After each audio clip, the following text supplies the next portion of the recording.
Hey, welcome back. I'm going to be starting to do a little bit of floor improvements on the bus. I was in a big rush to put this thing back on the road last summer, so we'll figure we'll leave the original bus flooring in for now. But I got a good deal on some stuff at the home improvement store. I got a coupon in the mail, so I found something I liked. It's called beach sand, which is appropriate for this. So it's peel and stick planks. We're going to have to kind of strip off the old rubber here and all the little metal cladding and fill in some holes, but we'll see how far we'll have to go to get this stuff ripped up easily. So we may just do strategic flooring, just maybe down the center and not really do some sides, but we'll see how it goes. So first thing we got to start is pulling out all these little screws that are holding on the little metal edging over here. These are all like a Phillips head or a square drive, and you got to dig all the junk out of them. That one I replaced already. So we'll start doing that and stripping out our old floor to see what's underneath it. It's going to be plywood, that I know.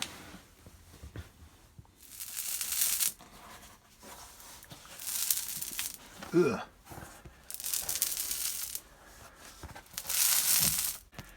It's coming up. Takes a little pulling. Plus it's kind of cold today. Maybe a warm day might be better. Well, that's the color paint that's on the ceiling and on the walls. So when they spray painted all this, they did it in one shot. All the screw heads and everything. And they had, I guess, the inside of the cab masked off right to that line there. Very interesting. Well, we got a lot of stripping to do. Get all the rest of this out. The seats are going to stay in for now. I'm going to unbolt these probably and take them out. The one that I'm sitting on currently has never been out of its spot, so I can't get those bolts out because they are right on top of the gas tank.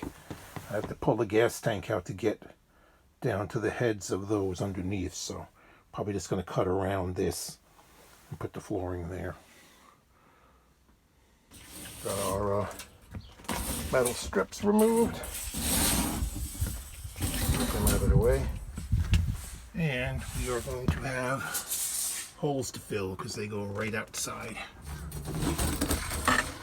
They don't stand in front of the white line. See if we find any surprises here. It's still sticky.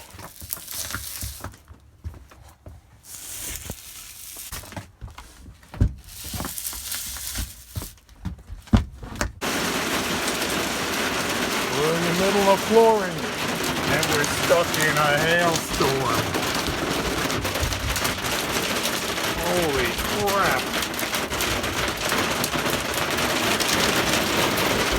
Talk about crazy spring weather.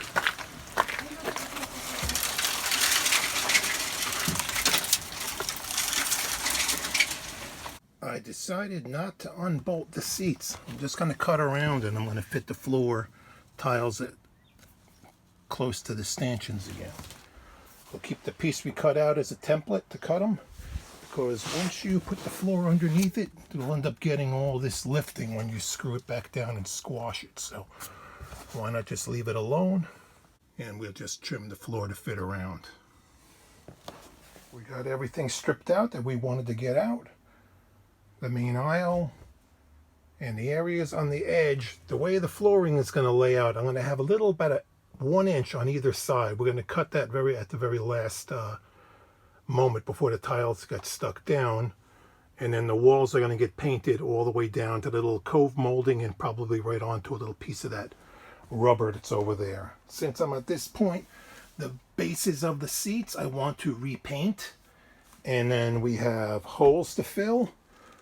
I'm going to silicone those up, and I have some primer to put down on the wood to make the tiles stick better. I'm debating whether or not to use that, so we'll read some directions and see. Right now the floor is pretty sticky from the contact cement that was on there before, so We'll have to decide whether we could just go right over it or put some primer on it.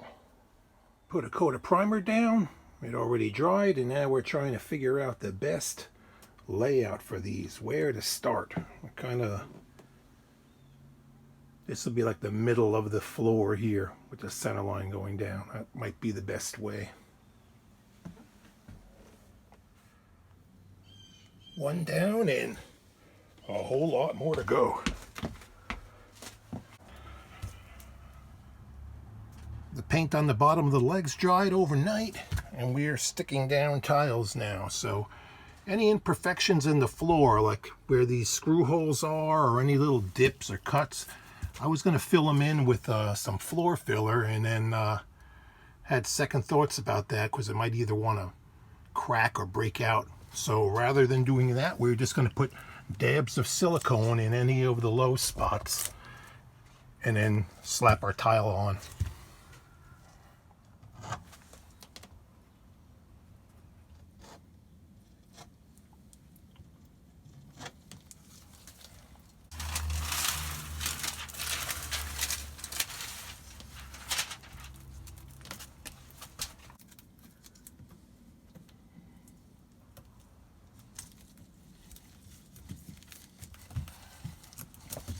And then we do the dance. Woo. Trimming around all the seat mounting. I kept a piece of the floor that I came out as a template, so when I could figure out where I needed to cut, I traced it out. I used a pair of tin snips to do the rough cut on it, and the final cut was just done with a utility knife around the edges. All the tiles were laid out so they'll be touching some of the supports for the seats. So this is the only one where I have to actually split a tile to get underneath right here right now, and then we'll kind of work it out that way. So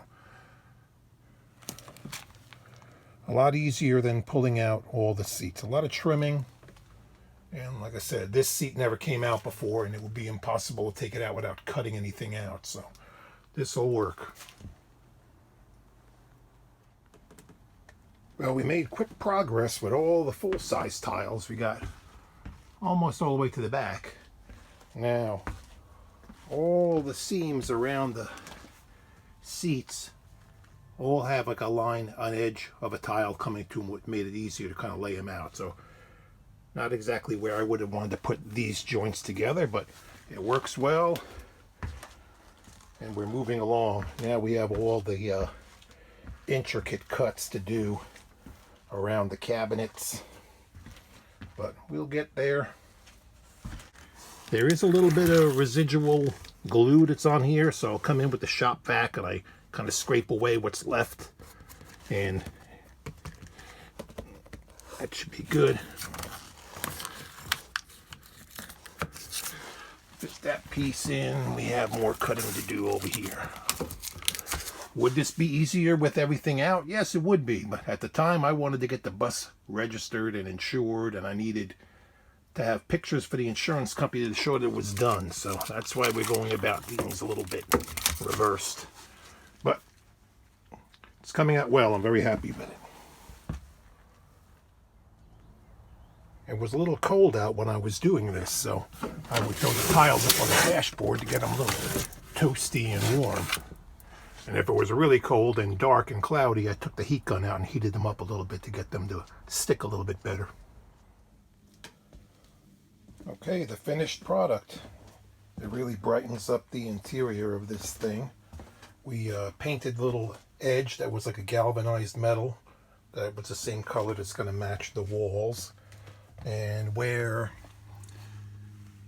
the floor meets, part of that's actually a little piece of the rubber flooring, and we just painted that to match. That's going to end up being the same color we're going to put on the walls here too. So looks very nice. Brightens it up inside. Hopefully it'll stay nice and clean. Thanks for watching.